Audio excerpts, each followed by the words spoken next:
أعوذ بالله من الشيطان الرجيم. بسم الله الرحمن الرحيم.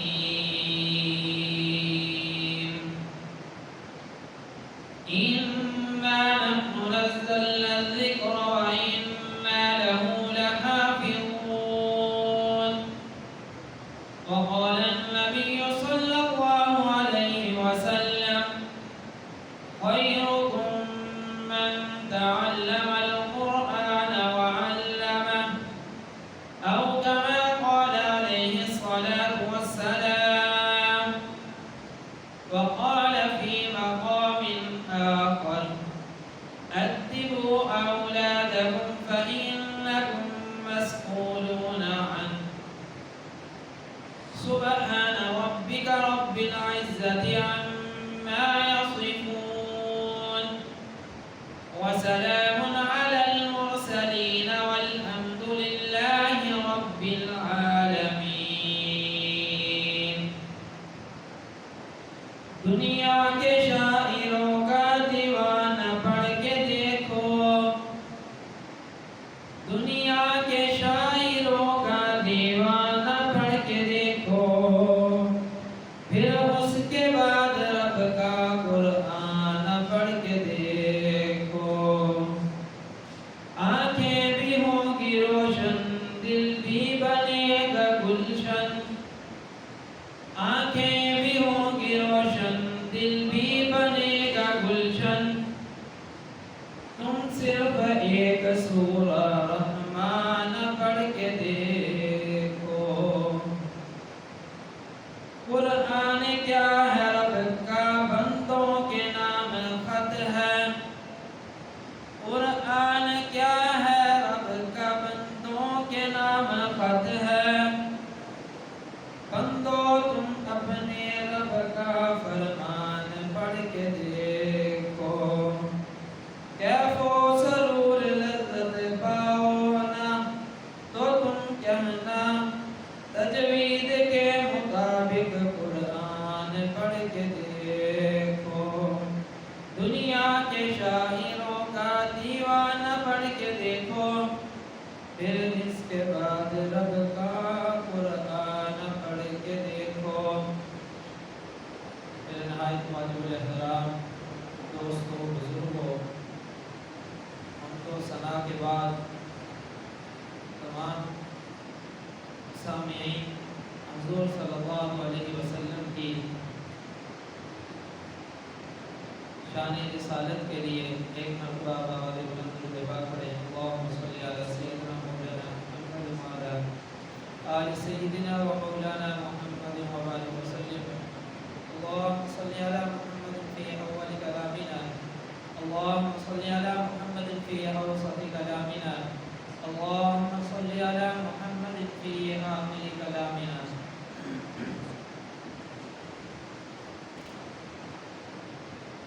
معزز سامعین کرام، آپ حضرات کے سامنے قرآن عظیم الشان میں سے ایک آیت مبارکہ تلاوت کی، دو احادیث مبارکہ تلاوت کی گئی۔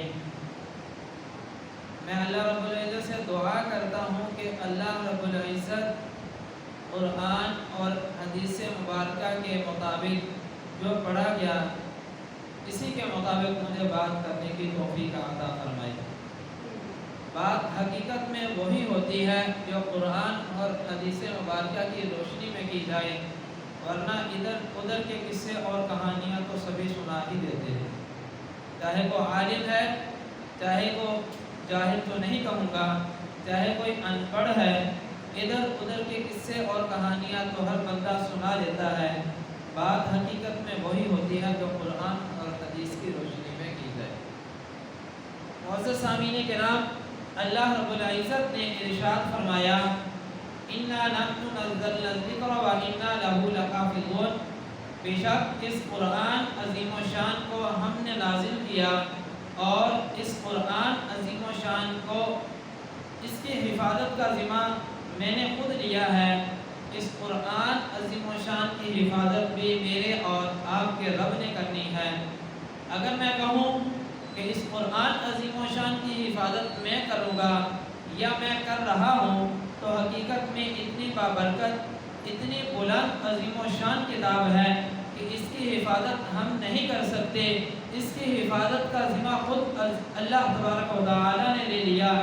جس کتاب کا ذمہ یا جس بات کو اللہ رب العزت کہہ دیں کہ اب اس کی حفاظت کرنے کی آپ لوگوں کو ضرورت نہیں، اس کی حفاظت میں رب خود کروں گا، تو آپ خود اندازہ لگائیں وہ کتاب کتنی مقدس اور کتنی عظیم و شان کتاب ہوگی۔ آئیے ہم قرآن عظیم و شان کی طرف چلتے ہیں۔ معزز سامعین کرام، یہ امت بہترین امت ہے۔ اللہ رب العزت نے قرآن عظیم و شان میں فرمایا، کنتم خیر امت اخرجت للناس تأمرون بالمعروف وتنہون عن المنکر، تم بہترین امت ہو، تم لوگوں کو نیکی کا حکم دیتے ہو اور برائی سے منع کرتے ہو۔ معلوم ہوا اللہ نے جس امت کو یہ قرآن عظیم و شان اتنی بلند کتاب عطا فرمائی، تو حقیقت میں یہ امت بھی بڑی خوش نصیب امت تھی۔ تمام امتوں میں سے اس کو بہترین امت کہا گیا۔ یہ کو کتاب عام کتاب نہیں تھی، یا جس اللہ نے جس رسول کے اوپر عطا فرمائی، جس رسول کو عطا کی، جس رسول کے اوپر نازل کی گئی، جس کو بھیجی گئی، وہ رسول بھی کوئی عام رسول نہیں تھا، وہ بھی تمام انبیاء کرام علیہ السلام کے سردار بن کر آئے تھے، خاتم النبیین بن کر آئے تھے۔ آپ صلی اللہ علیہ وسلم آخری رسول تھے۔ اب آپ کے بعد کوئی بندہ بھی نبی بن کر نہیں آئے گا۔ ہاں، اگر اس وقت بھی کوئی نبوت کا دعویٰ کرتا ہے، یہ اٹھ کر اس بات کا دعویٰ کر دیتا ہے میں آخری نبی ہوں، لہذا رسول اللہ صلی اللہ علیہ وسلم کے بعد بھی اللہ نے نبوت کے سلسلے کو جاری و ساری رکھا ہوا ہے، یہ اس کی غلط فہمی ہے، اس کے دل اور دماغ کی یہ باتیں ہیں۔ ہم ان کی باتوں کے اوپر اپنے کانوں کو نہ دھریں، نہ اس سے کوئی دلیل مانگیں کہ آپ کے پاس کون سی دلیل ہے، آپ کیسے کہہ رہے ہو کہ میں آخری نبی ہوں، آپ کے پاس کون سی دلیل ہے۔ بعض علماء کرام نے یہاں تک لکھا، اگر کوئی بندہ نبوت کا دعویٰ کرنے والے سے نبوت کی دلیل مانگتا ہے، اس کا دائرہ اسلام سے خارج ہونے میں شک ہے کہ یہ بندہ دائرہ اسلام سے خارج ہو گیا۔ اب اس بندے کے اندر شک ہے کہ اس بندے کا اسلام بھی باقی ہے یا نہیں۔ جو بندہ کسی نبوت کا دعویٰ کرنے والے سے اگر نبوت کے دلیل مانگتا ہے، اس کے نبی ہونے کی اس سے دلیل مانگتا ہے، آپ کے پاس کون سی دلیل ہے، تو یہ بندے کا ایمان کمزور ہے۔ اس بندے کے ایمان باقی رہنے میں شک پیدا ہو گیا، آیا کہ یہ بندہ مسلمان بھی ہے یا نہیں۔ جو بندہ کسی نبی کے، آج کے دور میں کسی نے نبوت کا دعویٰ کیا میں نبی ہوں، جب اس نے دلیل مانگی، گویا کہ یہ قرآن عظیم و شان کے اوپر شک کر رہا ہے۔ وہ کیسے؟ کہ قرآن عظیم و شان میں اللہ تبارک و تعالیٰ نے خود فرمایا، قُلْ إِنَّمَا أَنَا بَشَرٌ مِثْلُكُمْ يُوحَىٰ إِلَيَّ، کہ اللہ تعالیٰ نے جو تمہارے اندر رسول بھیجے ہیں، یہ کوئی تمہاری طرح کے انسان ہی ہے۔ قُلْ إِنَّمَا أَنَا بَشَرٌ مِثْلُكُمْ، میں تمہاری طرح کا انسان ہوں، میں وہی بات کرتا ہوں جو اللہ تعالیٰ میری طرف وہی کرتے ہیں۔ آپ صلی اللہ علیہ وسلم نے فرمایا، انا خاتم النبیین لا نبی بعدی، میں آخری نبی ہوں، میرے بعد کوئی بندہ نبی بن کر نہیں آئے گا۔ حضور صلی اللہ علیہ وسلم نے ایک حدیث مبارکہ میں ارشاد فرمایا کہ قرب قیامت فتنے آئیں گے، قرب قیامت بہت سارے فتنے آئیں گے، جن میں سے ایک فتنہ بعض لوگ نبوت کا دعویٰ کریں گے، تو آج ہمارے دور میں وہ کھلا ہو رہا ہے۔ الحمدللہ جو بندہ بھی نبوت کا دعویٰ کرنے کے لیے اٹھتا ہے تو دیوانے جو عاشق رسول ہوتے ہیں، رسول اللہ صلی اللہ علیہ وسلم سے محبت کرنے والے ہوتے ہیں، تو ان کے راستے میں وہ پہاڑ جیسی دیوار بن کر کھڑے ہو جاتے ہیں جو ان کا راستہ روک دیتے ہیں۔ الحمدللہ جس کسی نے بھی نبوت کا دعویٰ کرنے کی کوشش کی یا اپنے آپ کو نبی ثابت کرنے کی کوشش کی، تو عاشقان رسول نے اس کا سر تو قلم کر دیا۔ رسول اللہ صلی اللہ علیہ وسلم کی ناموس کی خاطر اپنی جان تو قربان کر دی، لیکن رسول اللہ صلی اللہ علیہ وسلم کی عزت کے اوپر آنچ نہ آنے۔ معزز سامعین کرام، بات شروع ہوئی تھی قرآن عظیم و شان سے۔ آئیے ہم قرآن عظیم و شان کا مطالعہ کرتے ہیں کہ اللہ نے جو ہمیں اولاد دی ہے، آیا کہ ہم ان کو قرآن عظیم و شان کی دولت سے مالا مال کریں یا دنیاوی تعلیم سے مالا مال کریں؟ تو یاد رکھیں، اللہ تبارک و تعالیٰ نے جو انسان کو اولاد جیسی نعمت سے نوازا ہے، اگر اولاد کی نعمت کی آپ نے قدر معلوم کرنی ہو تو ذرا ان حضرات سے معلوم کر لیجئے جن کو اللہ نے اولاد نہیں دی۔ ان کی نگاہ میں یہ اولاد کتنی عظیم و شان اللہ تعالیٰ کی نعمت ہے۔ قرآن میں اللہ تبارک و تعالیٰ فرماتے ہیں ثم لتسألن یومئذ عن النعیم، پھر تم سے ضرور بھی ضرور قیامت کے دن نعمتوں کے بارے میں سوال کیا جائے گا۔ تو آئیے معزز سامعین کرام، اگر میرے ہاتھ میں ایک گلاس پانی کا ہے، میں پانی منگواتا ہوں، پانی پی لیتا ہوں، تو مجھ سے دو چیزوں کے بارے میں کل قیامت کے دن سوال ہوگا۔ سب سے پہلا سوال کہ آپ نے پانی کو کیسے حاصل کیا؟ آیا کہ آپ نے حلال طریقے سے پانی کو حاصل کیا یا حرام طریقے سے پانی کو حاصل کیا؟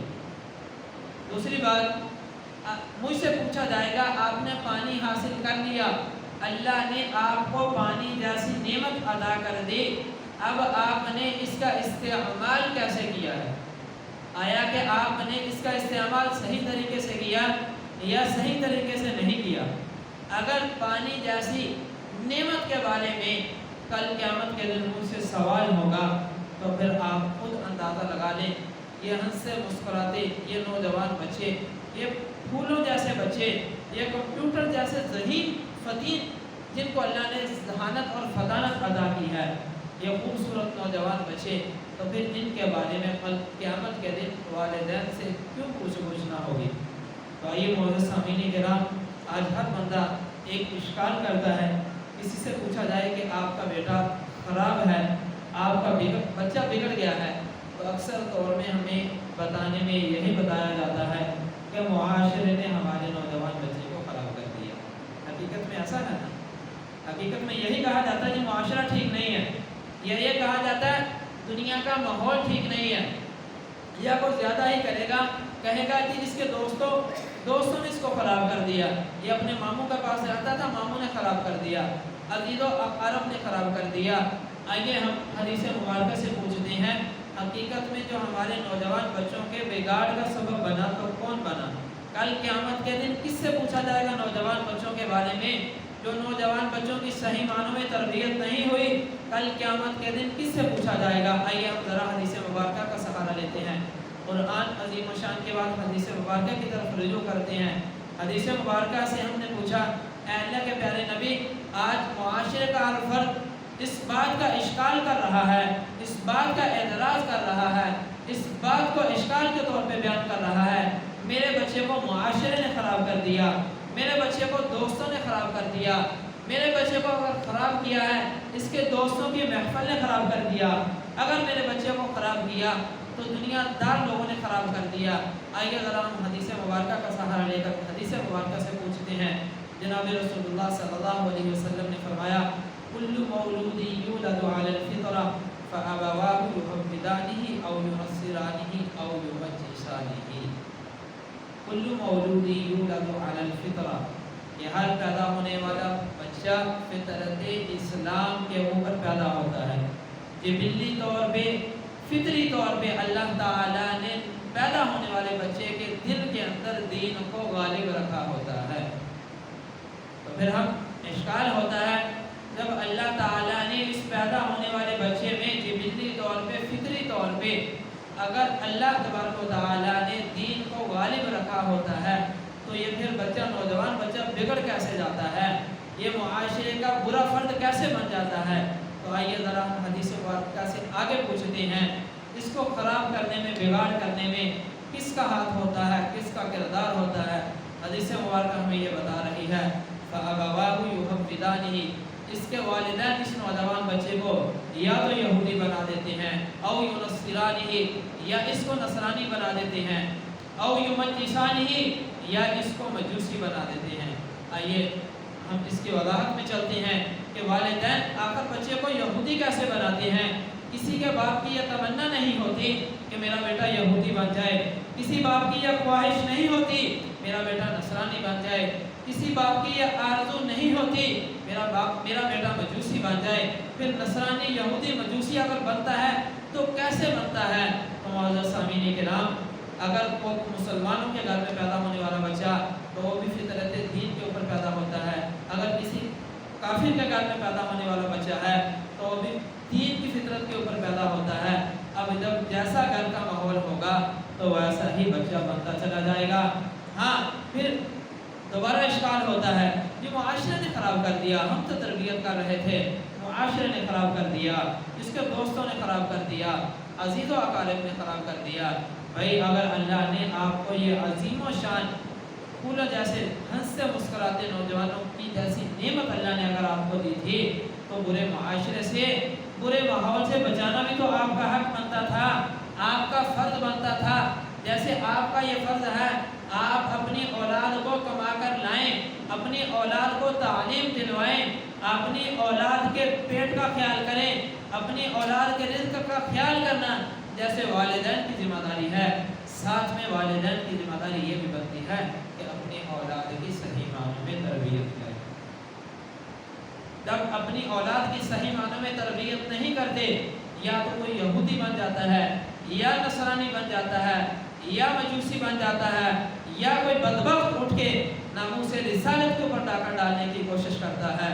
ایسے بدبختوں کو اللہ رب العزت پھر خود ان سے انجام لیتے ہیں، اللہ رب العزت پھر خود ان کے لیے ایک تلوار بن کر زمین کے اوپر اتر آتے ہیں۔ ایسے بدبختوں کو اللہ تعالیٰ کوئی نہ کوئی مسلمانوں کو پیدا فرما دیتے ہیں، کوئی عاشق رسول اٹھ کر کھڑا ہو جاتا ہے جو عشق کی بازی تو لگا لیتا ہے، اپنی جان قربان کر دیتا ہے، اپنی اولاد قربان کر دیتا ہے، والدین قربان کر دیتا ہے، مال و جان حتیٰ کہ اپنا گھر بار لوٹانے کی پرواہ نہیں کرتا، گھر بار جان مال و دولت سب کچھ لوٹا دیتا ہے۔ ایسے بدبختوں کا سر قلم و کچھ کر کے رکھ دیتا ہے، ایسے بدبختوں کا سر کچل کے رکھ دیتا ہے۔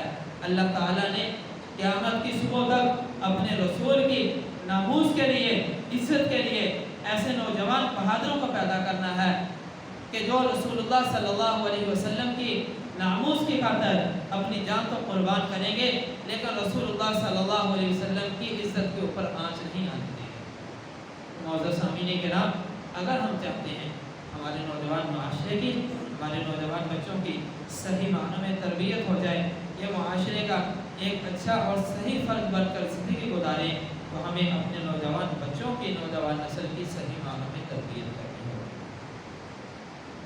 صحیح تربیت کا مرکز اور محور کیا ہے؟ آپ اپنے بچوں کو دینی مدارس میں داخل کروائیں، جہاں پہ آپ کے بچوں کو قرآن کی تعلیم کے ساتھ ساتھ تربیت سے بھی آراستہ و بے راستہ کیا جاتا ہے۔ جب آپ کے بچے قرآن عظیم و شان کے ساتھ جڑیں گے، قرآن کے ساتھ لگیں گے، قرآن کی عظمت، قرآن کی محبت ان کے دل میں آئے گی، تو پھر کوئی بھی معاشرے میں ایسی رسومات، ایسی بدعات جنم نہیں لے گی جب آپ کے نوجوان کی صحیح معنوں میں تربیت ہوگی۔ ایک صاحب سے پوچھا گیا کہ آپ کے کتنے نوجوان بچے ہیں؟ تو انہوں نے کہا کہ 4 بچے ہیں۔ پوچھا گیا کہ آپ کے بچے کیا کام کرتے ہیں؟ تو انہوں نے کہا کہ چاروں کے چاروں دماغ کے ڈاکٹر ہیں۔